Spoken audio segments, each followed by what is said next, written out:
Folks, St. Paul Steam here with a Jensen 55 I picked up on eBay the other day.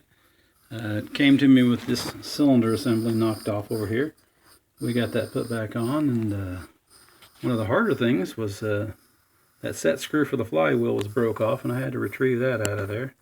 That took longer than soldering the cylinder back on. And I spent quite a bit of time timing it. As you can see, she runs nice and slow. It's running on what, about 1.5 pounds?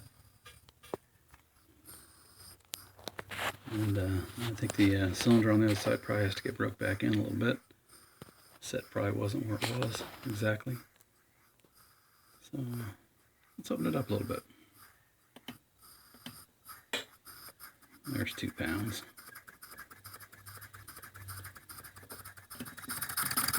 There's 5.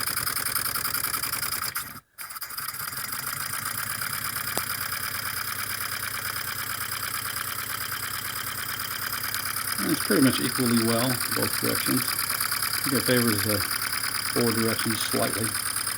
But it's hard to get these perfect. Anyway, thanks Jan Classics from Denmark for making me aware of this and the other things that came along. Bye now. See y'all later.